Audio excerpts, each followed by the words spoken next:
नमस्ते दोस्तों, हमारी भगवद गीता व्याख्या श्रृंखला में आपका स्वागत है। हमने पिछले 2 वीडियो में पहले अध्याय के पहले और दूसरे श्लोक की व्याख्या की थी। आज हम पहले अध्याय यानी अध्याय 1 के तीसरे श्लोक की बात करेंगे। क्या आपने कभी अपने डर को छुपाने की कोशिश की है? चलिए इस श्लोक से सीखते हैं। संस्कृत श्लोक अध्याय 1 श्लोक 3। अश्यैतां पाण्डुपुत्राणामाचार्य महतीं चमूम व्यूहां द्रुपदपुत्रेण तव शिष्येन। एक शब्दार्थ। अश्यैतां का अर्थ है देखो या निहारो। पांडुपुत्राणाम का अर्थ है पांडवों की। आचार्य का अर्थ है हे गुरु। महतीं चमूम का अर्थ है विशाल सेना। व्यूहां का अर्थ है सुव्यवस्थित या युद्ध के। द्रुपद पुत्रेण का अर्थ है द्रुपद के पुत्र द्वारा। अवशिष्येणः का अर्थ है आपकी। धीमता का अर्थ है बुद्धिमान या कुशल। 2 पूर्ण भावार्थ। दुर्योधन अपने गुरु द्रोणाचार्य से कहता है, हे गुरु, पांडवों की इस विशाल और सुव्यवस्थित सेना को देखो। इसे आपके ही बुद्धिमान शिष्य द्रुपद के पुत्र धृष्टद्युम्न ने युद्ध के लिए तैयार किया है। इस श्लोक में दुर्योधन का डर और चिंता साफ दिखाई देती है। वह पांडवों की ताकत से घबरा रहा है। 3 संदर्भ। दुर्योधन की मनोदशा। कुरुक्षेत्र युद्ध शुरू होने से पहले दुर्योधन पांडवों की सेना को देखता है। उनकी ताकत उसे परेशान करती है। धृष्टद्युम्न की भूमिका। धृष्टद्युम्न पांडवों के सेनापति है और द्रोणाचार्य के शिष्य।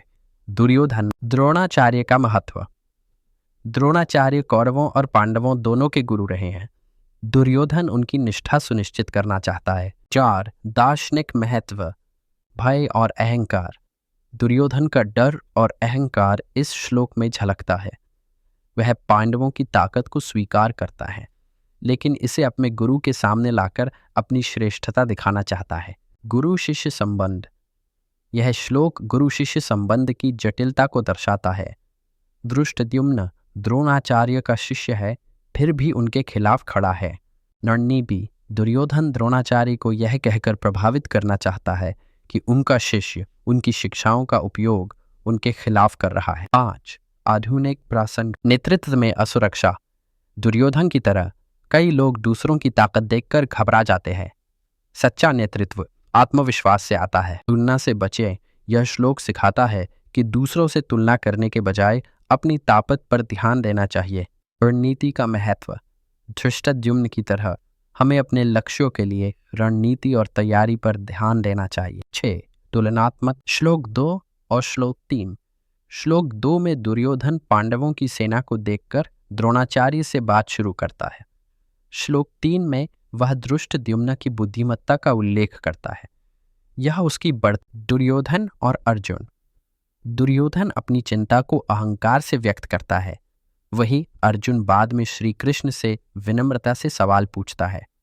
7 निष्कर्ष। पहले अध्याय का यह तीसरा श्लोक दुर्योधन के डर, अहंकार और रणनीति को दर्शाता है। यह हमें सिखाता है कि अपने डर को पहचानें, लेकिन उसे अपनी ताकत में बदलें। आत्मविश्वास और रणनीति के साथ हर चुनौती का सामना करें।